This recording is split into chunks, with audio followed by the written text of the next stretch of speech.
आपका बर्थडे किसी भी मंथ की 11th को हुआ है तो you are a very lucky person. भगवान ने आपको अपना मैसेंजर बना के भेजा है। You are a messenger of God.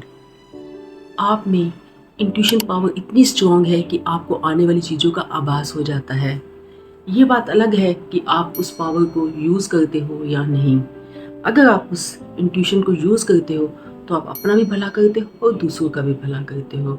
For example, अगर आपको बड़े दिनों से इंट्यूशन हो गई थी कि मैं बाथरूम में स्लिप करने वाली हूँ, मैं बाथरूम में स्लिप करने वाली हूँ, लेकिन आपने इसको सीरियसली नहीं लिया, इग्नोर कर दिया, और एक दिन आप सच में बाथरूम में स्लिप हो गई, जब आपकी हड्डी वड्डी टूट गई, लोग आपको देखने आ गए हैं, तब तो आप उनको बोल रहे हो कि ये तो मुझे पहले से इंट्यूशन हो गई थी, बड़े दिनों से इंट्यूशन हो गई थी। अगर आपको इंट्यूशन हो रही थी तो आपने उसको सीरियसली क्यों नहीं लिया? क्योंकि कई 11 नंबर वाले जानते ही नहीं कि उनके पास ये इंट्यूशन पावर इतनी ज़बरदस्त है। अगर आपने उस इंट्यूशन को सीरियसली लिया होता तो आप बाथरूम में ध्यान से चलते, साबुन लगाते वक्त थोड़ा ध्यान से लगाते कि कहीं मेरा पैर न स्लिप हो जाए, तो आप उसको इंट्यूशन को यूज़ करके अपने आप को बचा सकते थे। ऐसे ही दूसरों के लिए भी आपको इंट्यूशन आती है।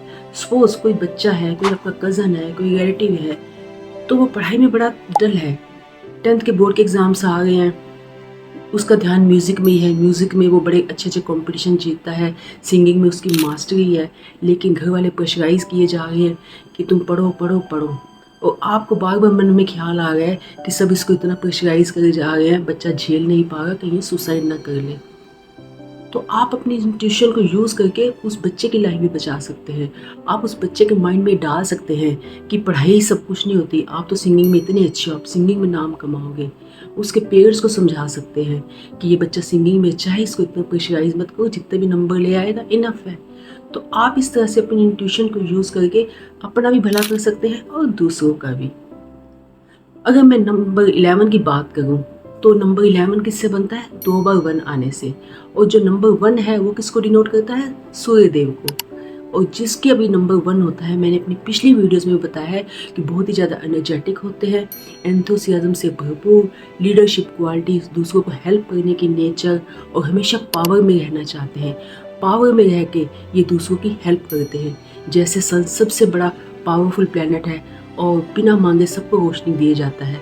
जब इनको पावर मिलती है, स्ट्रेंथ मिलती है, तो ये हमेशा लोगों की हेल्प करते हैं। और 11 में तो 1 + 1 11 2 बार आ गया है ना, 1 1।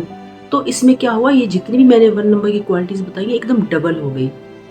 High leadership quality, full of energy, enthusiasm, leadership quality, ये सब उनमें कूट कूट कर भरा होता है। लेकिन अब इसका बर्थ नंबर क्या आ गया? 1 + 1 2। तो 2 ने क्या किया? इसको मून की क्वालिटी दे दी। 2 नंबर मून को रिप्रेजेंट करता है, तो उसको बना दिया spiritual, emotional, with mood swings, है ना, चैरिटेबल, हमेशा दूसरों के बारे में सोचने वाला, अपनी परवाह किए बिना। तो ये क्या हो गया? दोनों, एक हाई एक लो, दोनों क्लैश हो गई। एक तो बड़ा ही बंदा लीडरशिप क्वालिटी वाला, एंथुसियाज्म से भरपूर, और एक पूरा emotional, full of mood swings, कभी भी छोटी सी बात को लिया और दिल को लगा लिया और वहीं पे सब काम छोड़ दिया। इनको इतनी ज़्यादा एंग्जाइटी हो जाती है कोई भी सिचुएशन देख के कि इनका स्टमक तक अपसेट हो जाता है। तो क्या हुआ यहाँ पे? नंबर 1 और नंबर 2 दोनों ने क्लैश कर लिया। तो क्या हो गया, ये लोग जो होते हैं अपने बड़े बड़े जो इनको जो अपॉर्चुनिटीज़ मिलती हैं, ये लोग अपने इमोशंस की वजह से उनको छोड़ देते हैं। हालांकि इनमें हीलिंग क्वालिटी इतनी ज़्यादा होती है, दुनिया के बड़े से बड़े हीलर इनको इस नंबर के लोग होते हैं। फॉर एग्ज़ाम्पल मैं आपको बताती हूँ, अगर आप कोई 11 नंबर वाले हैं, आपने बड़ी ही मेहनत की, कंपटीशन पेपर दिए, उसको पास किया, आईएएस की तैयारी की, उसमें पास भी हो गए, अब आप जा रहे हो इंटरव्यू के लिए, तो रास्ते में आपको कॉल आता है दोस्त का, ओ भाई मेरी तो गर्लफ्रेंड भाग गई, मैं तो दुनिया में इस जी नहीं सकता, मैं तो उस दुनिया से जा रहा हूँ, मेरा तेरे पास ये लास्ट कॉल है। तो आपने क्या किया? आपके इमोशंस इतने जाग गए कि आपने ये नहीं सोचा मेरी इतनी मेहनत के बाद ये टाइम मेरे लिए आया है। आप भागे उसकी तरफ, उसको बचाने के लिए कि वो सुसाइड ना कर ले।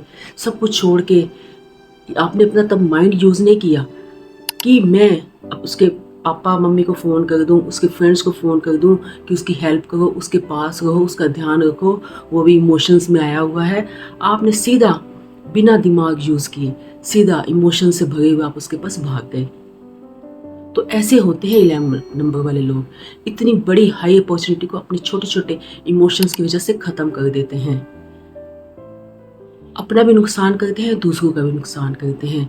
इनको जो भगवान ने सक्सेस रेट दिया होता है, जो इतना बढ़िया नंबर दे के भेजा होता है, वो उसको यूटिलाइज ही नहीं कर पाते। सक्सेस इनको बड़ी ही मुश्किल से मिलती है। हमारी जो सदी के महानायक अमिताभ बच्चन जी हैं, आप उनको देखिए 11 नंबर वाले, कैसे वो इमोशंस की वजह से जीरो हो गए थे, लेकिन फिर उन्होंने अपने आप को कंट्रोल किया, अपने इमोशंस को कंट्रोल किया, है ना, और फिर वो जीरो से हीरो हो गए। तो ऐसे ही होते हैं 11 नंबर वाले लोग।